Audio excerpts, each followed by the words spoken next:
ng Bureau of Immigration, si Ma'am Dana Sandoval. Ito ay may kaugnayan pa rin dito sa obserbasyon ng Semana Santa, lalo tigit yung pagdagsa ng mga pasahero sa ating paliparan na magbabakasyon nga ngayong araw hanggang siguro mga kasama matapos ang Semana Santa. Ma'am Dana, good morning. Good morning. Magandang umaga po sa inyo.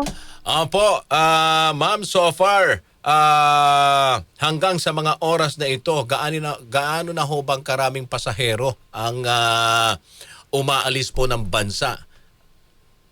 Well, marami-rami na po ang ating tansya po. Siguro ang expected natin ngayon around 48,000-49,000 daily departures sa lahat po ng international airports. And karamihan po niyan, dyan po sa NAIA natin inaasahan na aalis.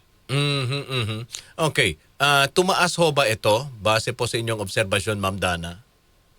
Sa atin pong monitoring, mukhang hindi po siya tataas more than last year, given that there are a lot of flight cancellations, tapos meron pa tayo ngayong crisis sa gasolina. Pero mukha naman pong hindi magkakaroon ng major na pagbaba or decrease in the numbers dahil karamihan po sa mga tickets kapag ka mga ganito pong long weekend, long holidays, pre-book na po, nabili na po bago pa man magkaroon ng mga problema sa langis and other things po. So, yan po inaasahan natin na mananatiling medyo mataas but not siguro significant yung increase from last year.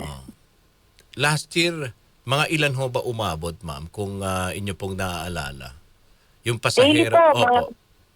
Daily po siguro mga around 45 to 49,000 po kada araw yung approximation natin. Pero ngayon talagang nabawasan?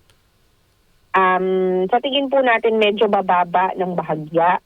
Pero hindi naman po major yung difference.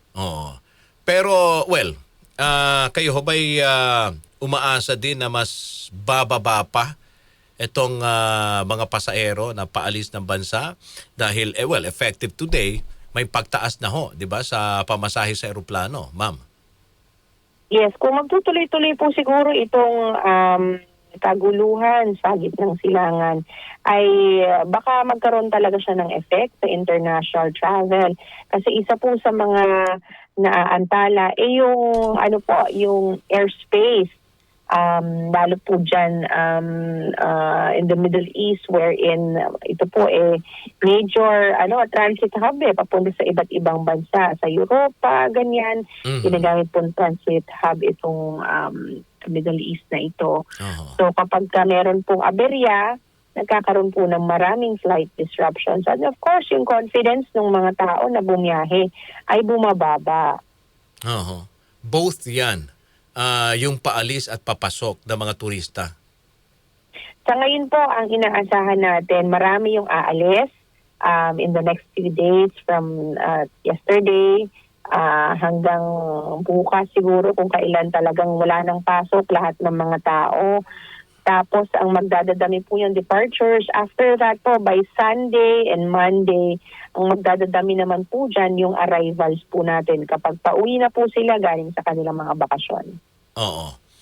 Well, dito sa sitwasyon ngayon na may crisis, mayroon din ho bang mga pagbabago na ipapatupad ang Bureau of Immigration na dapat ipabatid ito sa publiko, Ma'am Dana?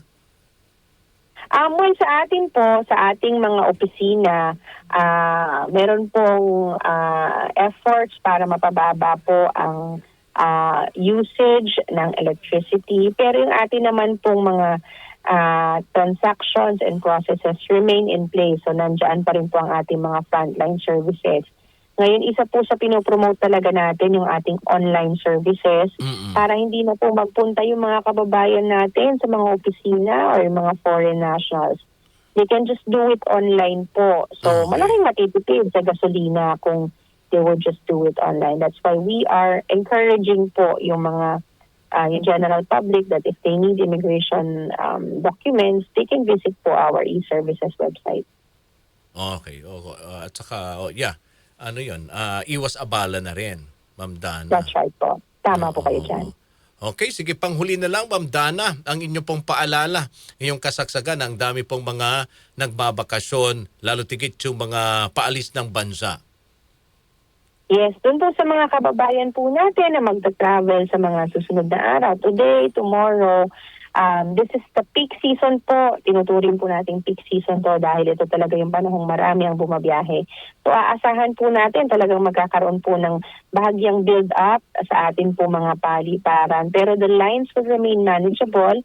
Ang atin pong nilagay dyan, puno po ang ating mga counters with all immigration officers po on board kasi bawal muna mag-leave yung ating mga immigration officers.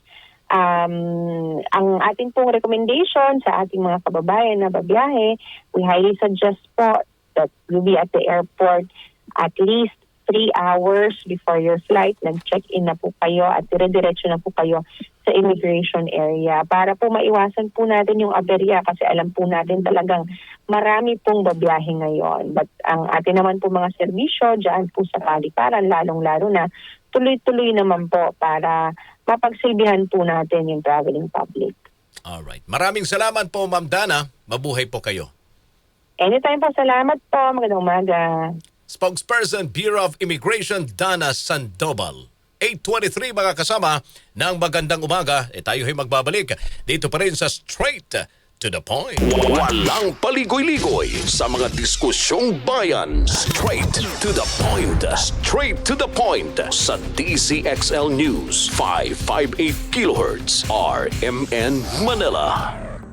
That time check was brought to you by ACS Manufacturing Corporation, ISO certified world-class quality. ACS. That time check was brought to you by ACS Manufacturing Corporation, ISO certified world-class quality. ACS. That news was brought to you by ACS Manufacturing Corporation, ISO certified world-class quality. ACS. Sunford Vitamin C, ang alkaline na vitamin C. Ako si Fiona, isang high school teacher. Sobrang